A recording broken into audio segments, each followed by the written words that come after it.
Eagles QB Jalen Hurts was awarded the NFC Player of the Year honors over the weekend. Which coach was with him, and what does that seem to suggest? And Pro Football Focus released their top 101 players from the past season. Which Eagles were on the list, and how many will be returning? Plus, they say hindsight is 2020. We take a look back at the grades from last year's draft class. What should Philly expect in year 2? But first, let's run it.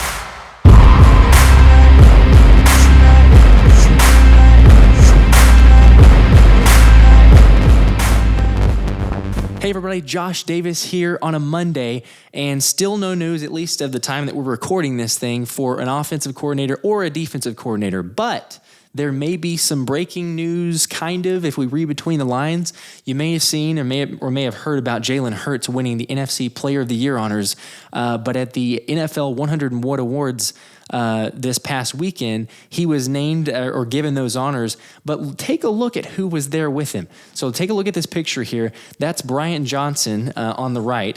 And that's who everyone's kind of expecting will be the offensive coordinator. That's obviously has not been named. I'm not sure why it's taken so long. As we mentioned on some other shows, Brian Johnson is a very viable candidate. Other teams seem to get the internal promotions right, but the birds just haven't gone there yet. I would expect that hopefully sometime today, we're going to get that announcement. We hopefully can also get the defensive coordinator announcement figured out. But I think that it's a very important and telltale sign. Jalen also mentions it here. So I'm going to go ahead and play the video in his acceptance speech. The quality is not perfect, but I'm going to go ahead and play it just so you guys can hear what he said over the weekend. So take a listen.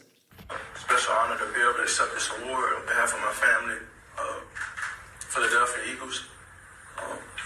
Give a special thanks to Mr. Larry, Howie, my coach, Coach Sirianni, Coach Brian Johnson, who's here, my family, my father, my mother, my sister, my brother, and the whole clique in Philly. You know, it's been a fun ride this year, and you know, any awards you receive, I was always told that it's only a reflection of the group, and you know, I think I wouldn't be where I am if it wasn't for the guys that I went to battle with every week. And I dearly appreciate that bond, you know, and appreciate you guys for having me here. Looking forward to a fun night, so thank you. We definitely love Jalen. We have a whole lot to say that's great about him, but I think what you can gather from that too is he gives a shout out to Brian Johnson. And as much as we've recently spoken about Darius giving the shout out to Denard Wilson and wanting him to be the defensive coordinator, we see that the special sauce and the ingredient in this team is how they feel about each other. They're willing to stick up for each other, to play for one another. And as we've spoken again on some previous shows too, Brian Johnson has the resume. I mean, he's been able to coach up some other quarterbacks. And we mentioned Dak Prescott winning all SEC honors whenever he was at Mississippi State. That's thanks to Brian Johnson. So if he's able to do that, we've said Jalen Hurts has far more potential than Dak. I think this is a given. Let's go ahead and move forward. Let's keep the camaraderie of the unit. There's no need to, if it ain't broke, don't fix it. I don't know why we're trying to take so long on this. And also, Jalen is right there with him. He wants him to be a part of the staff. He trusts him the most. This is a guy who ended up getting you to the Super Bowl. Jalen, a lot of the progression that Jalen had, really credit goes to Brian Johnson. I know, yeah, you could argue Shane Steichen had a very big part to play, and sure, he did as offensive coordinator. But there were also reports, let's not forget, about the offense being kind of dumbed down in a way of running like high school type offenses. So give Brian Johnson the reins and say, you know what? Hey, we're going to open this thing up. We're going to get this thing cooking. I want to see it happen. I think everybody wants to see it happen. And I'm curious to hear what you guys think, because I haven't heard a whole lot of people talk about this too much, but we all know Jalen's story, underdog story. He fits Philly perfect with what he's gone through, being the guy, the man at Alabama, being benched, having to sit there and watch Tua win the national championship, coming back, riding the bench all the entire season, only to be called upon in the SEC championship, bring Alabama back. Incredible comeback to win the SEC championship and even get into the college football playoffs, but then lose his job again. And it goes on and on and on. Comes to Philly, sits behind Carson Wentz. We know the story. This guy, his character and his class. I mean, one of the things that I love the most that he said many, many times, I'm sure you guys have heard it, but I had a purpose before anyone had an opinion. I mean, come on. The guy is supremely confident, but not cocky. And his ability to bounce back from struggles, from different things that he's been up against in his life, in his career, in his journey, it's just it's really transcendent, and it makes you want to rally around the guy. And there's no wonder that A.J. Brown is best friends with him, and the entire team is able to rally around this guy. So I'm thinking this next year is Jalen's revenge year.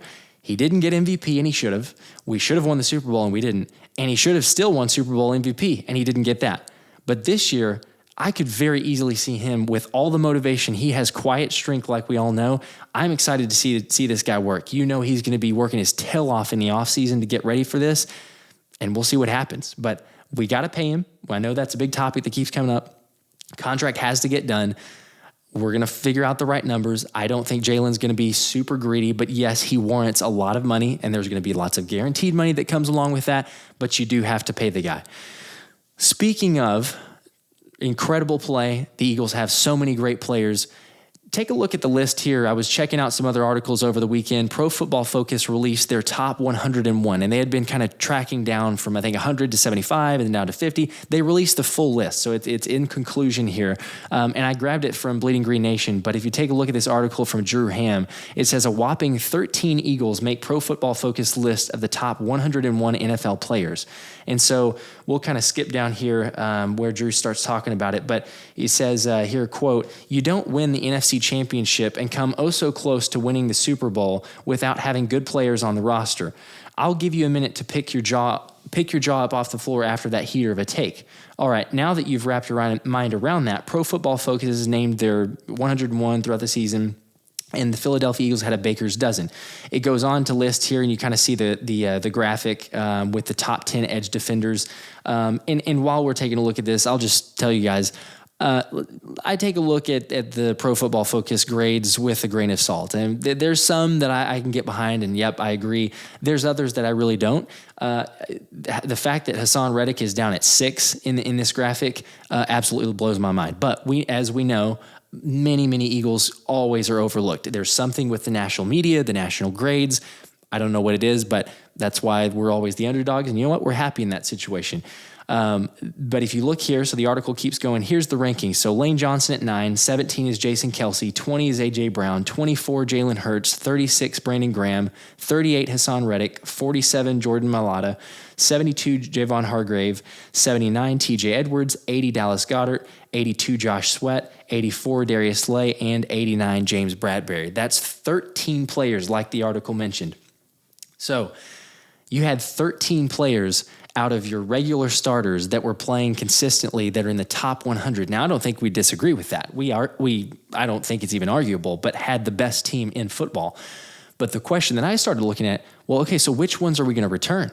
So let's go down this list. Let's go back to the graphic here, to the article, and just kind of start crossing off the names and see, okay, out of these 13, who can we count on to return? So Lane Johnson, he'll be back. Jason Kelsey is a question mark, yes, but I think he'll be back. The way things ended, and we've talked about it multiple times, I think he's going to return to the team. A.J. Brown will be back. Jalen Hurts will be back, hopefully with a good contract. Brandon Graham, I don't know, but for the sake of the argument here too, let's just say no, because I want to see, conservatively, how many are we going to return? So let's say no to Brandon Graham. Hassan Reddick will be back. Jordan Mailata will be back. Javon Hargrave, I don't know. I'm hoping that they'll be able to figure out a way that Howie can restructure or get a deal done and get him back. T.J. Edwards, I'm not sure. So out of these two, let's just say one of them doesn't return. So you're up to 2 now. Dallas Goedert is obviously back. Josh Sweat is back. Darius Slay, and then James Bradbury, probably not. It's very much looking like he won't return. So out of that list there, that's 3 players. So out of those 13 top 100, you're returning 10 guys out of that top 100. That should be scary for other teams. You've got Jalen's revenge year plus the 10 other guys in the top 100.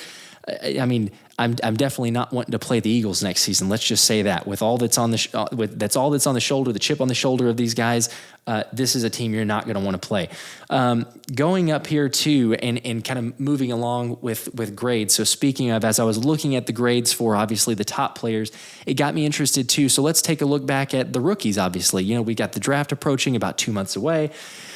So how did the draft fare last year? Thankfully, a lot of the guys that were drafted didn't really have to play. The team was so deep. We all knew that. There wasn't really the expectation that we'd have to have a lot of contributions there.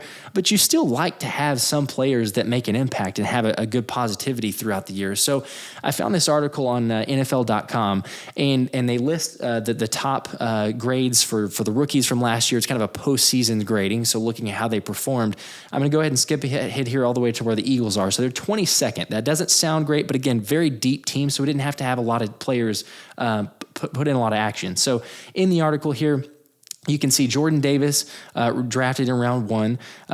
In round 2, Cam Jurgens. Round 3, Nakobe Dean, Kieran Johnson, Grant Calcaterra, Reed Blankenship, Britton Covey, and Josh Jobe were notable free agent signees. So that's who they're taking into account for this article. And here's what the write-up says. So it says, quote, Jordan Davis drew eyes for his renowned power during the preseason and was rising steadily as a rotational defender and promising prospect before an ankle injury interrupted his season in late October. He should be a key part in the Eagles' long-term plans along the defensive front.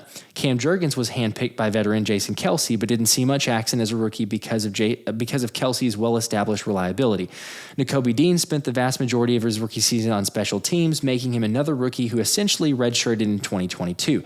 The same was true for Kieran Johnson, who played 265 of 283 snaps on special teams. Grant Calcaterra caught 5 passes for 81 yards, an offense that already established top tight end Dallas Goedert and used the rookie largely in jumbo sets. The article goes on to kind of mention some of the other free agent signings. Reed Blankenship, I think, was a very pleasant surprise and played well in his action covering for or bringing up for Gardner Johnson.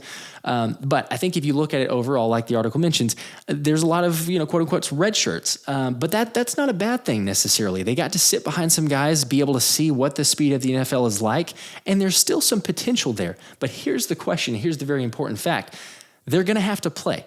Maybe not all of them, but some of them are going to have to play. And I know that namely Nakobe Dean is one that everyone's expecting, hey, he's going to have to have a big impact. Cam Jurgens is going to play, whether it is for Kelce. I don't think it will be. I think Kelce will be back, but maybe at guard.